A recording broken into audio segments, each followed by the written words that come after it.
Ao final dessa ministração, nós estaremos ungindo cada um de vocês e liberando essa unção para um novo tempo. E Deus nos chamou para esses 10 dias de jejum. E é importante a gente entender que o jejum, ele não muda Deus, ele muda nós, ele transforma nossas vidas.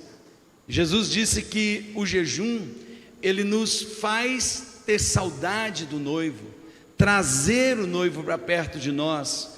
Ele diz: enquanto o noivo está presente, ninguém jejua, mas quando ele for embora, naquele dia vocês vão jejuar de saudade. Então, o jejum também é uma forma de demonstrar a nossa saudade do Senhor e também trazer essa presença para perto de nós. O jejum nos qualifica para que nós possamos verdadeiramente nos tornarmos intercessores, nos tornarmos autoridade contra principados e potestades. E isso tem a ver com o posicionamento espiritual que nós tomamos quando jejuamos, quando nos envolvemos com a palavra e quando oramos. E nessa noite eu quero falar desse tema. Através do posicionamento, Deus vai lhe ensinar a sair vitorioso nas guerras. Eu não preciso nem perguntar quantos aqui têm enfrentado guerras, têm enfrentado batalhas, porque são dias maus os que a gente vive. Os dias são maus, e no meio desses dias maus, Deus tem uma proposta para nós. No meio desses dias maus, Deus está dizendo: ei, eu vou fazer coisas grandiosas que vocês não conhecem. O Deus que faz novas todas as coisas. A sua geografia é um território de promessa. Como isso pode, no meio de tantas coisas ruins? Milagre, diga comigo, isso é um milagre, amém?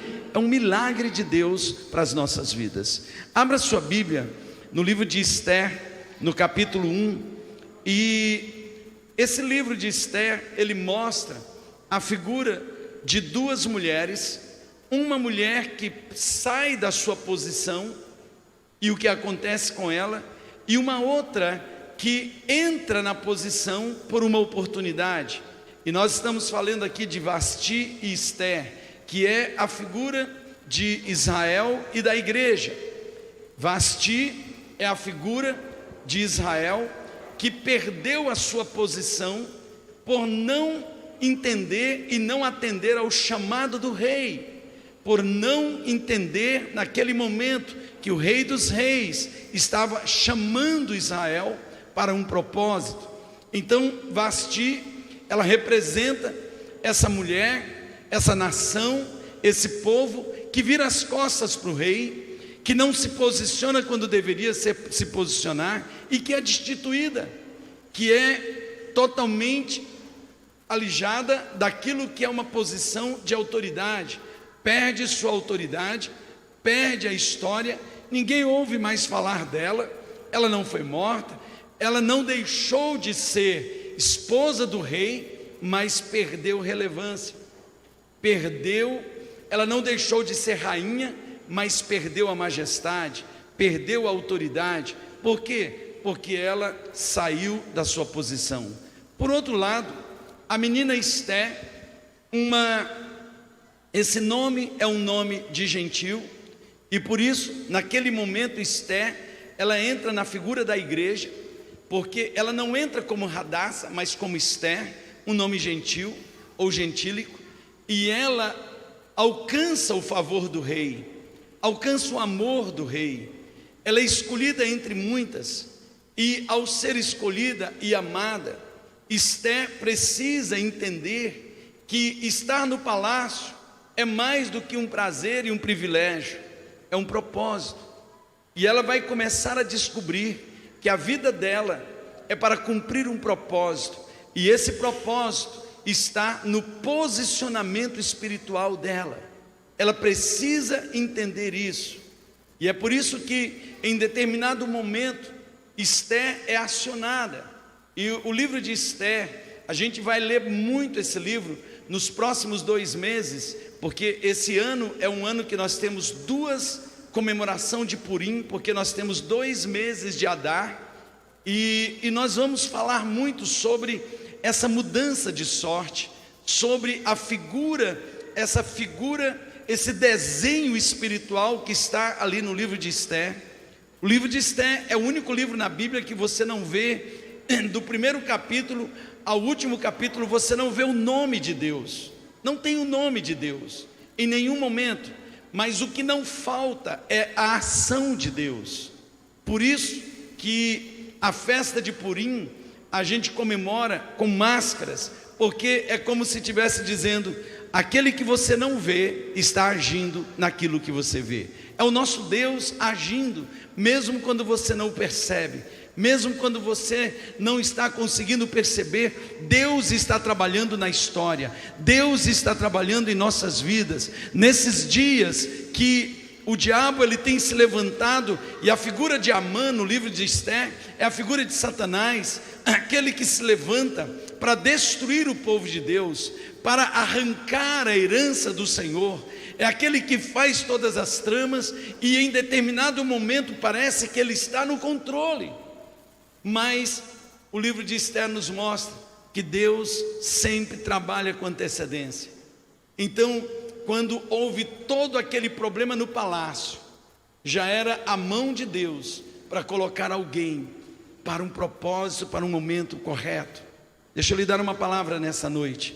Algumas coisas que aconteceram nesses últimos meses, nesses últimos anos, na sua vida, na sua casa, que você pensa que foi algo que não foi muito bom, já era Deus movendo para reposicionar a sua vida para esse tempo, porque nesse tempo Deus vai manifestar o que Ele tem para as nossas vidas. Amém, queridos? Nesse tempo você vai entender.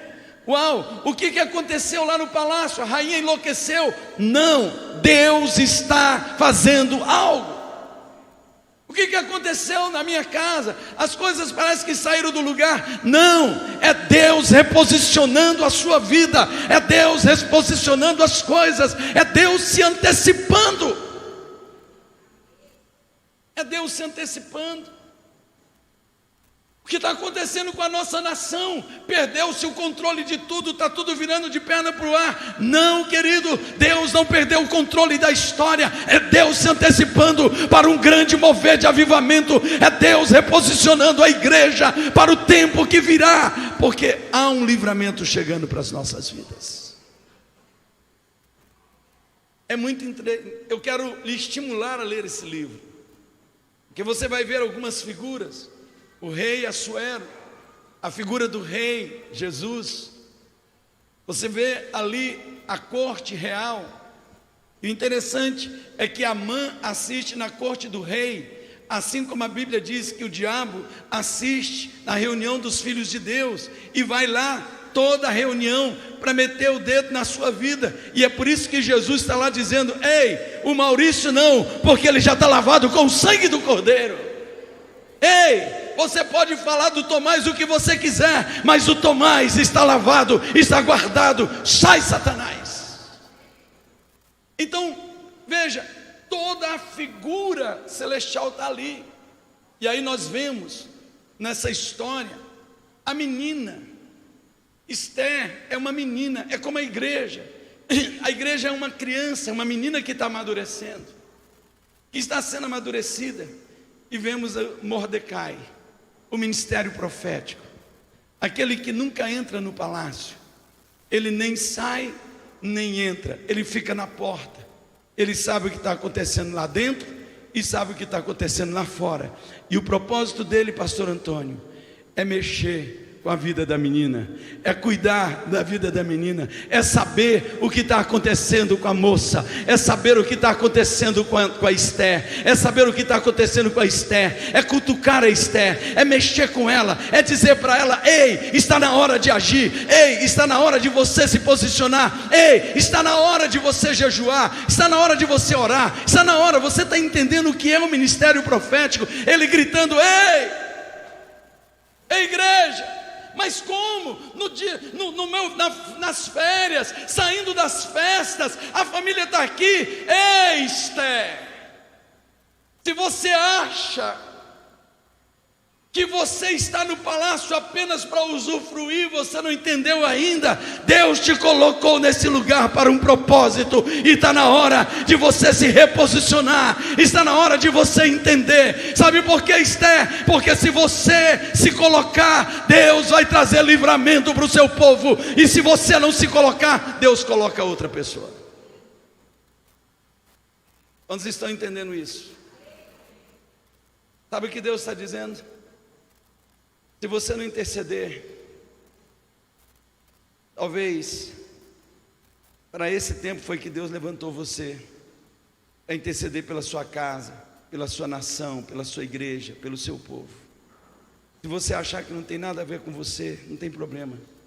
Deus lhe tira como tirou Vasti e coloca outro, porque livramento sempre vai ter para o povo de Deus. Você pode dar um aplauso bem forte ao Messias, queridos? Escute, livramento sempre vai ter para o povo de Deus. Então é nesse contexto que todo esse capítulo e todo esse livro, ele vai se desenvolvendo. Há uma trama, há algo que está acontecendo no reino do Espírito, e muitos não estão entendendo. Deus está reposicionando todas as coisas. Deus está nesse momento fazendo reposicionamentos.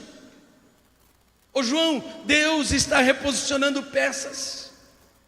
Esther, ela entra naquele concurso porque o seu tio diz: vá, vá. Ela, mas você. Então Deus vai reposicionando.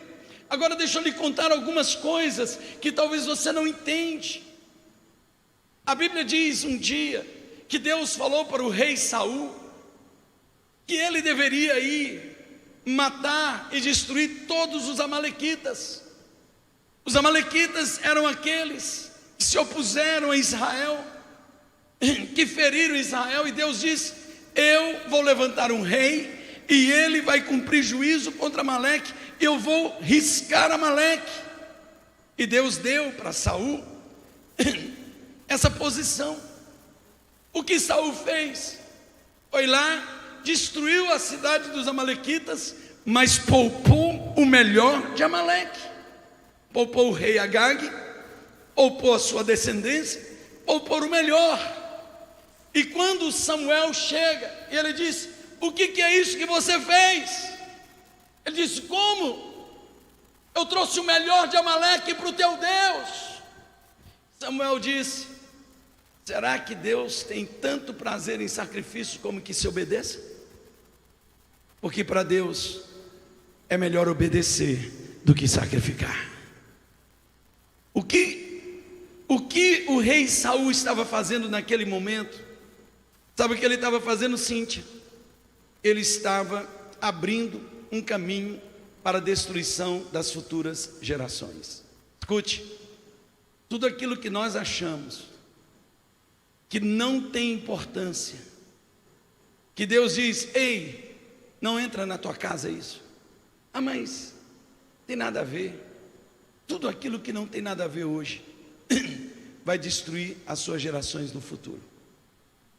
Tudo aquilo que você achar que você sabe melhor do que Deus, tudo aquilo que você achar que você compreende melhor do que Deus, vai comprometer a sua geração. Talvez muitos estão colhendo hoje os frutos dos agagues que deixaram entrar lá atrás, que deixaram entrar na sua casa lá atrás, que permitiram seus filhos lá atrás: ah, mas é só uma dancinha, é só uma musiquinha, é só um inha, é só isso. E aquilo cresceu, se fortaleceu e hoje dominou a sua casa e está lhe fazendo chorar. Dominou a sua família. Você achava que poderia dar para os seus filhos, quando ele era pequenininho, para eles beberem cachaça, cerveja, não é só um golinho. E hoje eles estão presos nos vícios e você sofrendo. Porque Amaleque gerou Agag, e Agag gerou Amã, e Amã agora está colocando em risco toda a sua geração. Sabe quem era Amã? Um agagita. Um agagita. Centenas e centenas de anos depois, no cativeiro de Babilônia, um descendente do rei Agag se levanta, e ele tem sangue nos olhos, o desejo dele, matar o povo de Deus. E agora ele tem poder, agora ele tem tudo, ele compra o direito de matar todos os filhos de Israel na província de Babilônia. Por quê? Porque Saul achava que ele sabia mais do que Deus, Samuel. Porque Saul achava que estava tudo bem. Quando você vai lá ler o texto do livro de Esther, Amã, o Agagita. Uau, que Agagita é esse? Descendente do rei Agag. Alguém, quando não se posiciona, ele perde oportunidades e compromete o que Deus quer fazer. Então Deus está nos chamando para um posicionamento, para um reposicionamento. Agora veja, Deus sabendo que o equívoco de Saul gerou agora uma ameaça para o seu povo, Deus começa a mexer em tudo. Deus começa, desculpa a expressão, bagunçar tudo, para colocar tudo do jeito dele, para colocar as coisas no lugar. Há 2000 anos Deus bagunçou tudo, porque Jesus veio para o povo de Israel, e eles viraram as costas, e por causa disso eu e você entramos na raiz que não era da árvore, que não era nossa. Nós somos inseridos, porque como eles rejeitaram, a todos quanto receberam, deu-lhes o poder de serem feitos filhos de Deus, a saber os que creram no seu nome. Quantos filhos de Deus já chegaram aqui? Dê um aplauso bem forte ao Messias, amém, queridos? Então veja, essa é a nossa história, essa é a nossa história. Nós somos essa Esther que entra nesse lugar, que entra nesse palácio, que entra na vida desse rei, que passa a ser agora a rainha, que passa a ser aquela amada pelo rei. A Bíblia diz: Deus amou o mundo de tal maneira que deu o seu Filho unigênito, para que todo aquele que nele crê não pereça, mas tenha vida eterna. Agora nós fomos inseridos, agora nós somos povo de propriedade exclusiva de Deus, nós somos nação santa, sacerdócio real, nós somos povo escolhido, e Deus está dizendo: ei, meu povo escolhido, vocês sabem por que estão no palácio? O que acontece nessa história? Quando Amã, ele decide matar o seu povo, o povo de Israel, ele compra o direito, e naquele ano, diga comigo, aquele ano, diga naquele ano tinha um decreto: todo o povo vai ser morto no dia 13 de Adar. No dia 13 de Adar, todo o povo de Israel vai ser morto. Havia sido pago um preço, foi feito ofertas. Você acha que o reino do Espírito não está fazendo sacrifícios dos mais terríveis possíveis nas trevas para destruir sua família? Você acha que esse ano não tem obra de feitiçaria, de macumbaria, de bruxaria para destruir a nossa nação? Você acha que não estão sendo feitas ofertas altíssimas para demônios arrumarem força e direito contra a vida de muita gente? Queridos, não se engane, crianças estão sendo oferecidas como ofertas, animais estão sendo oferecidas, rituais de bruxarias, de magia negra estão sendo feitos de norte a sul, de leste a oeste, para a destruição de uma nação e de um povo. Agora, o Deus onisciente é pego de surpresa? Nunca. E é por isso que antes disso ele faz toda uma movimentação. E para esse tempo Deus está nos chamando para nos posicionarmos. Amém, queridos? Quantos estão entendendo isso? Diga amém. Diga: eu e a minha casa. Diga: eu e a minha casa serviremos ao Senhor. Diga: Satanás, em nome de Jesus, aqui não, porque eu vou me posicionar. Você pode dar um aplauso bem forte ao Messias, amém, queridos? Amém? Então, eu vou contar essa história para vocês rapidinho. Esther entra num concurso, ela é aprovada, e agora ela está no bem bom ali do palácio. O rei a amou. A Bíblia diz que o rei a amou de um jeito como a ninguém. Mas de repente,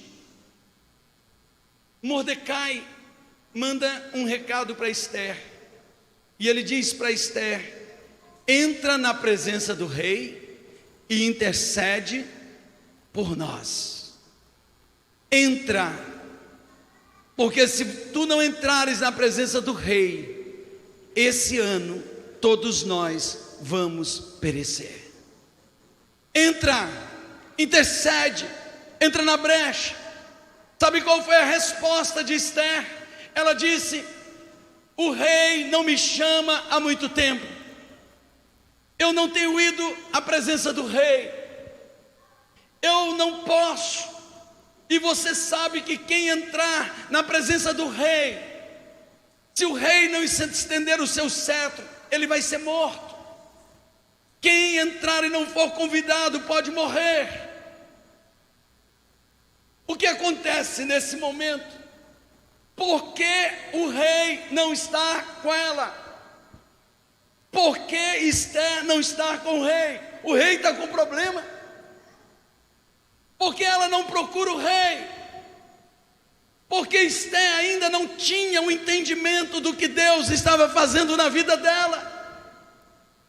E Mordecai disse: Esther, se tu achas que porque está no palácio tu estás livre, tu estás enganada. Esther, tu estás com medo de morrer, e não estás com medo de que toda a tua geração morra. Te posiciona, entra na posição que Deus te colocou, porque você não está no palácio por acaso, você está nesse lugar para um propósito. Escute, você não está na igreja para ser crente, você não está na igreja para ser evangélico, você não está na igreja para ter uma religião, você está na igreja porque ela é o corpo de Cristo e para cumprir um propósito. E nós precisamos descobrir esse propósito, nós precisamos viver esse propósito, porque senão a nossa vida não tem relevância. Não há relevância. Deus está dizendo: eu procurei alguém para se colocar na brecha. Deixa eu lhe dar uma palavra nessa noite.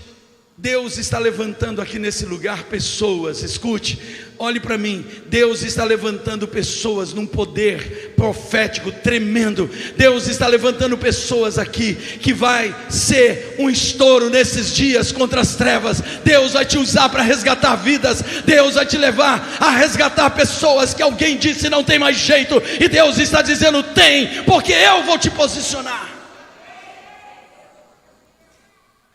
Vai lhe posicionar. É um posicionamento. É só o que nós precisamos. Queridos, deixa eu lhe dizer uma coisa: o diabo não tem medo de mega igreja. O diabo tem medo de gente posicionada. O diabo tem medo de crente que ora. O diabo tem medo de crente que jejua. O diabo tem medo de crente envolvido na revelação da palavra. O diabo não tem medo de coreografias. O diabo não tem medo de coisas da alma. O diabo tem medo é quando tem alguém posicionado no reino do Espírito, quebrantado, temeroso. O diabo tem medo quando uma igreja descobre que ela foi gerada para um propósito.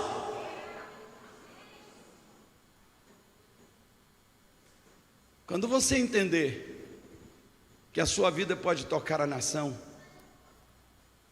eu vou repetir, quando você entender que a sua vida pode tocar a nação, você está começando a entender qual é o propósito seu no corpo de Cristo.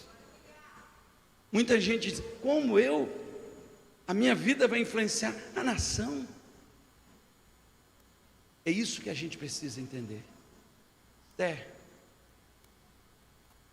Você não ganhou esse concurso só para você ficar comendo bem no palácio. Se sentir protegido aí. Você está aí para cumprir um papel muito maior. A Bíblia diz que Esther, ela entra no jejum.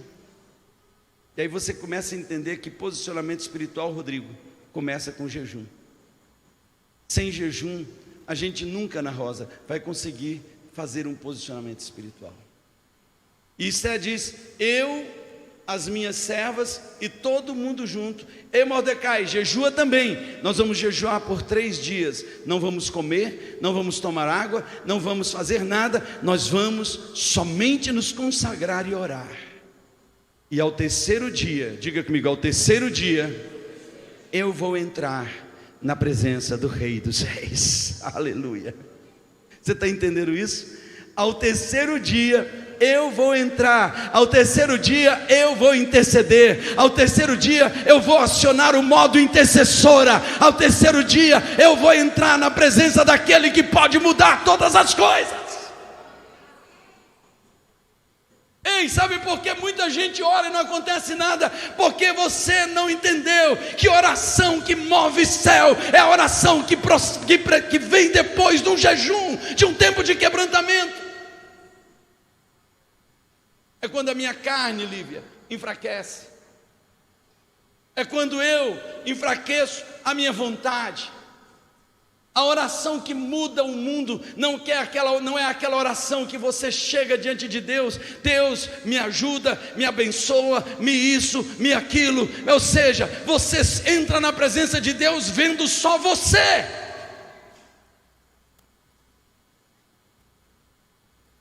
Você entra na presença de Deus e a única pessoa que você vê nessa relação é você. Como é que pode haver mudança? Quando chega o momento que a gente não se vê mais, é a hora que a gente vai ver Deus, Maurício. E quando a gente ver o Rei, a Bíblia diz que quando Esther entrou na presença do Rei, ela se prostrou, e ali havia uma expectativa. Eu não tenho mais medo de morrer. Por quê? Porque nesses 3 dias eu já morri na presença do Senhor. Eu não tenho mais medo de morrer. Por quê? Porque agora eu morri, literalmente eu morri, e eu estou hoje aqui diante do Rei. E quando ela entrou, depois daqueles 3 dias de jejum, o Rei disse: quem está aí? É Esther, oh minha amada, oh minha pomba amada, minha doce amada, o que tu queres? Me diga o que tu queres que eu te dou, até metade do meu reino. Olha que coisa tremenda. E ela disse: só estar contigo. Ela não foi falar do Amã, ela não foi falar de ninguém. Sabe o que ela disse? Eu quero estar contigo, eu quero comer contigo, eu quero ser tua rainha, tua esposa, tua amada.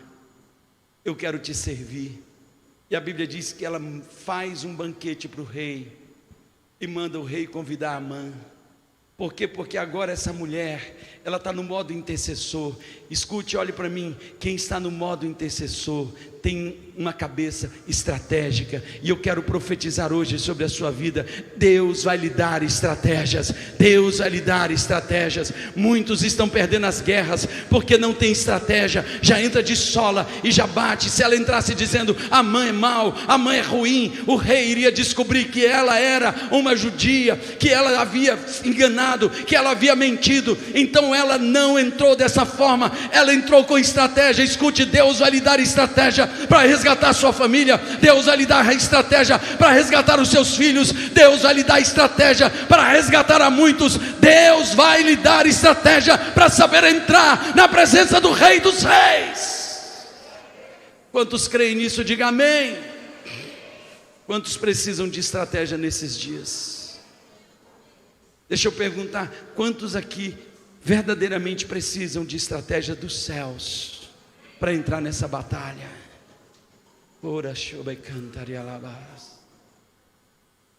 Queridos, Esther entrou e ela disse: eu quero comer com meu rei, E ali por um dia, 2 dias, no 3º dia, Amã se revelou e o rei presenciou. E naquele momento, Esté disse: esse homem não só quer matar a mim, não só quer tocar em mim, como quer matar todo o meu povo. E naquele momento, o rei disse para Amã: a forca, para os filhos de Amã, a forca, e para o teu povo, mudança de sorte. Olha que coisa interessante. Para o inimigo, a forca. Para os filhos do inimigo, a forca. E para o seu povo, mudança de sorte. Diga: mudança de sorte. Quando o Senhor restaurou nossa sorte, ficamos como quem sonha. A nossa boca se encheu de sorriso, a nossa língua de júbilo a cantar, Oswaldo. Porque entre todas as nações se diziam, Lígia, grandes coisas o Senhor fez por eles. Verdadeiramente grandes coisas o Senhor fez por nós, por isso estamos alegres. Restaura, Senhor, a nossa sorte como as torrentes do Negueve, porque aqueles que saíram chorando enquanto plantavam a preciosa semente voltarão com júbilo, trazendo os feixes da sua colheita. Tem uma colheita grandiosa para a sua vida. Só os que creem, dê um aplauso bem forte ao Messias.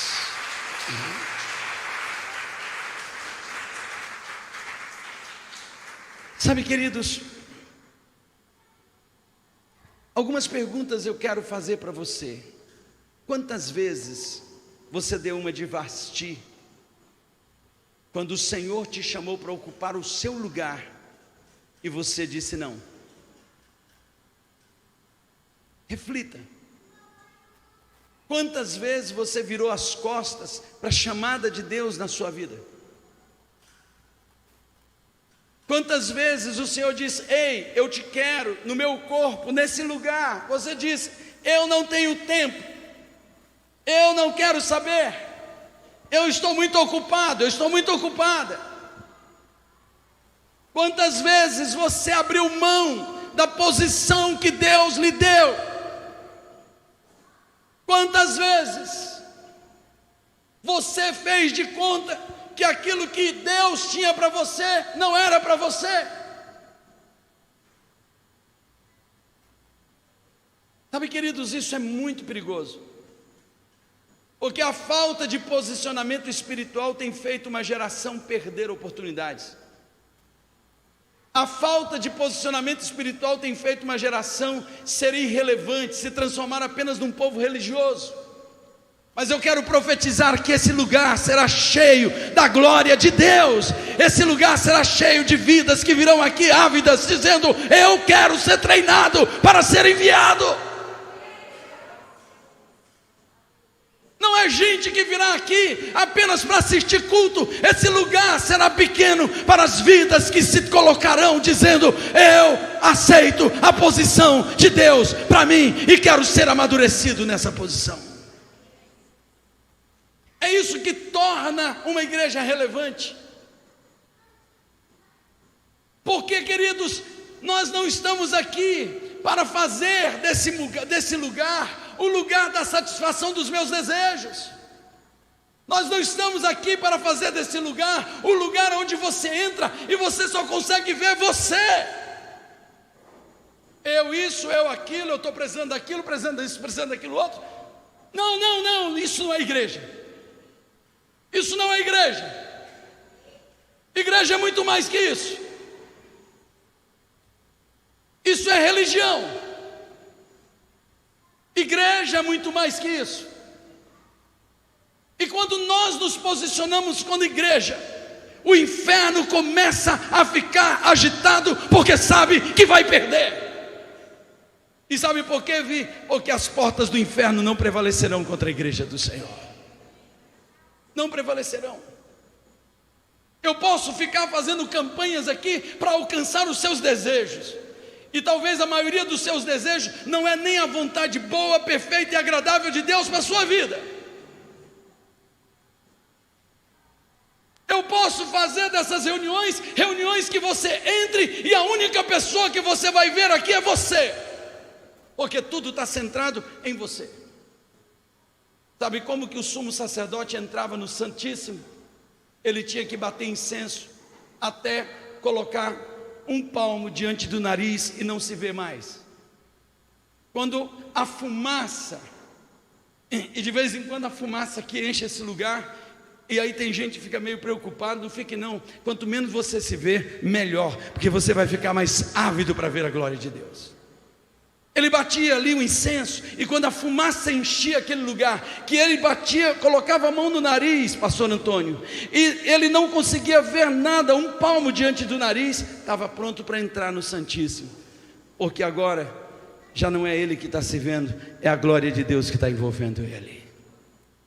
É isso que muda a nossa história, é isso que muda nossas vidas. O que você tem feito com a vida que Deus te deu? O que você tem feito com o reinado que Deus te deu? Não podemos tratar as pessoas achando que sempre a teremos por perto. A verdade é que nunca saberemos qual será o nosso último dia aqui nesse lugar. Então a gente precisa começar a se posicionar. Depois que Vasti perdeu o reinado dela, ninguém nunca mais ouviu falar dela. Ela se tornou irrelevante. E agora começa o tempo de Esther. E para que Esther não se torne irrelevante como Vasti, Deus levanta um Mordecai. E é por isso que Efésios capítulo 4, versículo 11 diz que o Senhor Jesus repartiu 5 ministérios sobre a igreja, para que ela pudesse ser amadurecida e não ficasse mais como criança agitada de um lado para o outro por qualquer vento de doutrina. Sabe, queridos, coloque em prática estes princípios básicos de sabedoria. Crede no Senhor vosso Deus e estareis seguro. Crede nos seus profetas e prosperareis. Saia desses lugares que você se escondeu, dessas cavernas existenciais, e venha para o lugar que Deus preparou para a sua vida. Não ande de acordo com a aprovação de homens, mas de acordo com a aprovação de Deus. Ande buscando a aprovação dos céus. Peça para Deus te ensinar a viver cada fase da tua vida, cada momento da tua vida espiritual. Não se satisfaça, queira mais, busque mais. Não lute essa guerra com a força do seu braço, mas de acordo com a direção de Deus. A gente vê a vida do príncipe Moisés. Como príncipe, ele matou um egípcio. E como um servo, ele libertou uma geração. Como príncipe, ele usou a força dele, matou um egípcio e teve que fugir. Depois que ele já não tinha mais força em nada, Deus o levanta como libertador. E na força do Senhor, ele libertou uma nação e conduziu essa nação para uma terra que mana leite e mel. Sabe, queridos, eu quero finalizar. Quando nós nos posicionamos, Deus nos dá vitória contra aquilo que veio para destruir nossas vidas. O que tem vindo para destruir teu casamento? O que tem vindo para destruir tua família? O que tem vindo para destruir a tua vida? O que o diabo lá abriu, o inferno preparou para destruir você, Deus vai lhe dar vitória. E eu quero profetizar que esses próximos 3 meses, um tempo de mudança de sorte virá sobre a sua vida. Só os que creem, dê um aplauso bem forte ao Messias. Vai vir um purim sobre a vida dessa igreja. Amém? Um tempo de mudança de sorte. Nesses próximos 3 meses, até a Páscoa, muita gente aqui não vai se reconhecer pelo que Deus vai fazer na sua vida. Eu vou falar mais uma vez, porque talvez você se distraiu. Muitos não vão se reconhecer, e muitos vão se assustar ao olhar para você e dizer: eu não reconheço, eu percebo que algo grandioso. Talvez você diga: mas como pode acontecer na minha vida em 3 meses, isso que o apóstolo está falando? Porque não é por força, nem pelo poder, mas é pelo meu Espírito, diz o Senhor. É um milagre é um milagre, é um milagre. Assim como o milagre mudou o decreto de Amã, e mudou tudo, e trouxe todo o livramento para o povo de Deus, Deus vai trazer isso para a sua vida. Tem um livramento chegando, porque aquilo que foi preparado para lhe destruir, Deus vai transformar e trazer vida abundante para você. Você vai alcançar a graça e o favor do Rei. Posso ouvir um amém, queridos? Escute, Deus tem uma prosperidade para liberar sobre a vida do seu povo. Diga amém. Tem uma prosperidade. Mordecai, ele vivia como se fosse um mendigo na porta do palácio. Depois desse processo, ele foi colocado como o segundo homem mais importante em todo o reino de Assuero. Ele tinha um anel de selar. Faça assim com a sua mão. O rei vai colocar o anel de selar nas suas mãos, e aonde colocar as suas mãos vai prosperar, queridos. Crê no Senhor teu Deus e estarás seguro. Crê nos seus profetas e prosperareis. Tem alguém aqui que crê na palavra profética? Dê um aplauso bem forte ao Messias. Aleluias. Deus vai colocar você em posição de governo e honra. Amém? O Senhor vai tirar você dessa posição de desonra, dessa posição de humilhação, dessa posição que hoje você está, que as pessoas olham para você, que você mesmo olha para você, e você diz: como isso pode mudar? Só Deus. E Deus vai fazer isso de uma forma rápida, direta, para que você lembre que é Ele que te trouxe para esse tempo, para te posicionar para um momento maior que está chegando, querido. E por último, o Senhor vai trazer paz por todos os lados na sua vida. O Senhor vai quebrar o arco, a lança, a flecha, queimar os carros no fogo, e vai fazer uma linha dizendo: aqui não tem mais guerra, porque eu estabeleço a paz na vida dos meus filhos. Escute, um tempo de paz vai entrar na sua casa, vai entrar na sua vida, vai entrar no seu trabalho. Um tempo de paz, o príncipe da paz vai se manifestar de forma poderosa na sua vida, em nome de Jesus. E eu termino dizendo para vocês, o livro de Esther, ele termina dizendo que no dia em que tinha sido marcado, Rodrigo, para o maior genocídio da história do povo de Israel numa terra estranha, aquele dia Deus transformou num dia de vitória. E todos os anos Israel comemora aquele dia com uma festa chamada Purim, a festa da mudança de sorte das nossas vidas. O teu choro vai ser transformado em festa. E essas datas que foram marcadas para lhe destruir serão datas de festa na sua vida. Só os que creem aplaudam bem forte ao Messias, porque tem um Purim chegando para você. Aplauda mais forte a Ele, glorifique o nome dEle, em nome do Senhor Jesus.